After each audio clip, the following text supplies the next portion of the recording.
Hello বন্ধুরা, সবাই কেমন আছো? আশা করছি সবাই খুব ভালো আছো। তো আজকে রান্না করেছিলাম আলু দিয়ে চিকেনের ঝোল, একদম মটনের ঝোলের মতো করে সুন্দর টেস্টি টেস্টি চিকেনের ঝোল। তো চলো দেখে নিই কীভাবে রান্না করলাম এই টেস্টি টেস্টি চিকেনের ঝোল।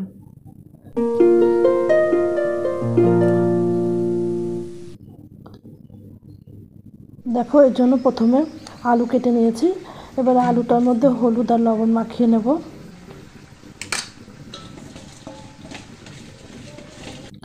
এদিকে চিকেনটাও ধুয়ে পরিষ্কার করে নিয়েছি। এবার চিকেনের মধ্যেও হলুদ লবণ মাখিয়ে নেব।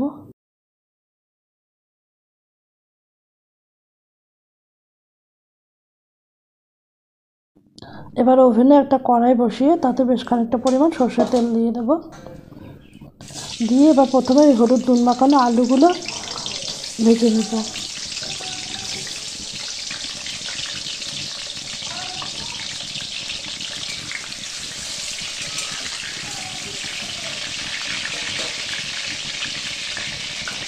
সোনালি রং ধরা পর্যন্ত আলুগুলোকে ভেজে নেব।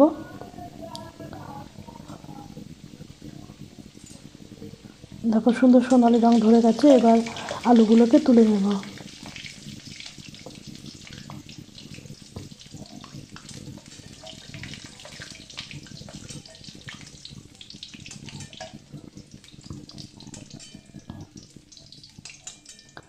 এবার ওই তেলের মধ্যে হলুদ নুন মাখানো চিকেনটাও দিয়ে দেবো।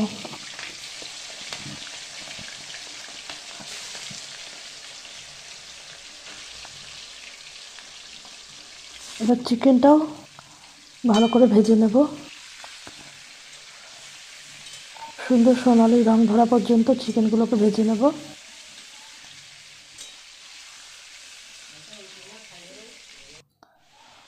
চিকেনগুলো ভাজা হয়ে গেছে। এবার এগুলোকে তুলে রাখবো।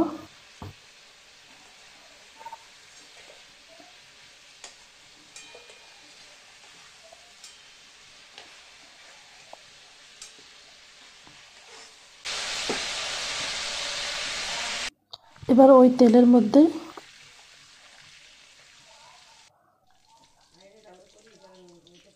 দিয়ে দেবো একটু গোটা জিরে, দুটো শুকনো লঙ্কা, দুটো দারচিনি, তিনটে এলাচ,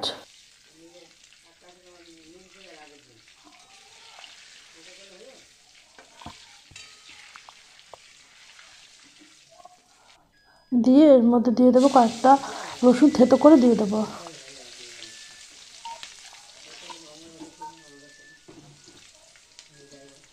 দিয়ে রসুনটা হালকা ব্রাউন রং ধরলে তারপর এর মধ্যে দিয়ে দেবো পেঁয়াজ কুচি।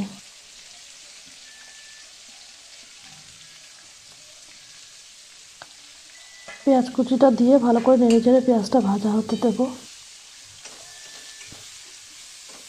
ভালো করে পেঁয়াজটা ভাজা করতে হবে। এদিকে পেঁয়াজটা ভাজা হতে থাক, ততক্ষণে আমি ওই ভাজা মাংসের মধ্যে দিয়ে দেবো টক দই, জিরা গুঁড়ো, ধনিয়া গুঁড়ো, কাশ্মীরি লঙ্কার গুঁড়ো দিয়ে ভালো করে চিকেনটাকে মাখিয়ে নেব।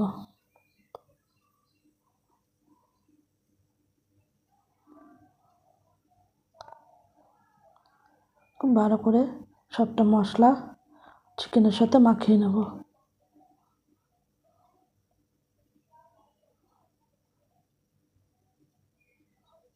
দেখো, একটু সুন্দর করে মাখিয়ে নিয়েছি। এবার পেঁয়াজটা খুব ভালো করে ভাজা হলে একদম লাল করে পেঁয়াজটাকে ভেজে নেব। এবার এর মধ্যে দিয়ে দেবো টমেটো কুচি, দিয়ে টমেটোটাও পেঁয়াজের সাথে ভালো করে ভেজে নেব।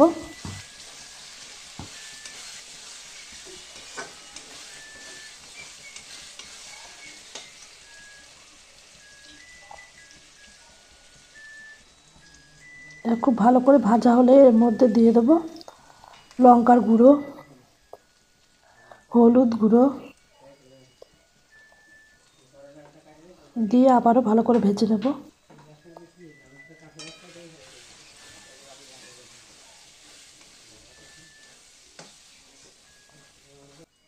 তারপরে এর মধ্যে দিয়ে দেবো আদা রসুনের পেস্ট,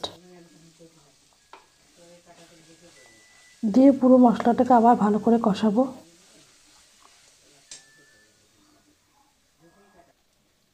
খুব ভালো করে কষিয়ে নেব। কষতে কষতে এরকম যখন তেল ছাড়বে তখন তার মধ্যে ওই মশলা মাখা চিকেনটা দিয়ে দেবো। দিয়ে চিকেনটাকেও ভালো করে কষিয়ে নেব।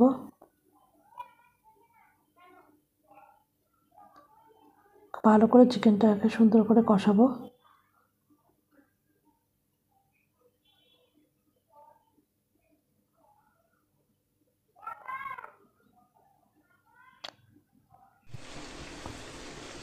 খুব ভালো করে চিকেনটা কষা হয়ে গেলে এর মধ্যে আরেকটু লবণ দেব। আমি আগে মাংস ভাজতে লবণ দিয়েছিলাম, তো আরেকটু লবণের প্রয়োজন আছে, ঝোল আলু পড়বে, তাই জন্য আরেকটু লবণ দিলাম।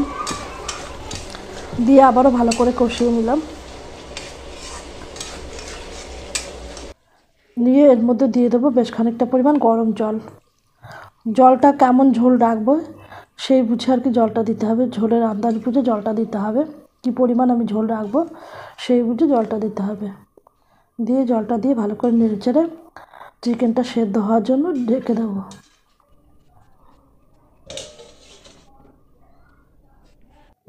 এবার 10-15 মিনিট চিকেনটা সেদ্ধ হতে দেবো। তারপরে ঢাকনা খুলে ভেজে রাখা আলুগুলো দিয়ে দেবো। দিয়ে আলুটাও আরেকটু সেদ্ধ হবে। তারপর মিনিট 5 পরে এর মধ্যে দিয়ে দেবো কসুরি মেথি,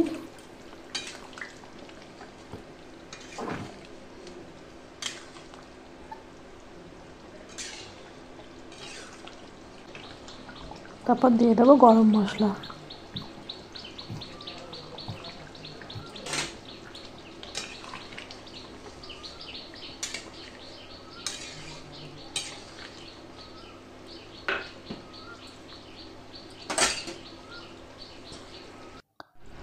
সব শেষে ওপর থেকে একটু ধনেপাতা কুচি ছড়িয়ে দেবো।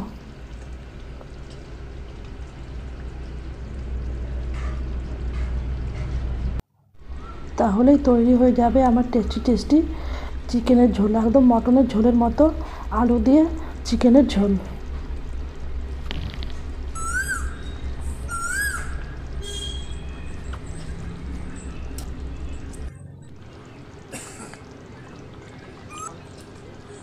এরকম একটা ঝোল হলে গরম গরম ভাতের সাথে একটু গন্ধরাজ লেবু, একটু স্যালাড হলে আর কিছু লাগবে না বন্ধুরা, একদম তোমার দুপুরটা জমে যাবে।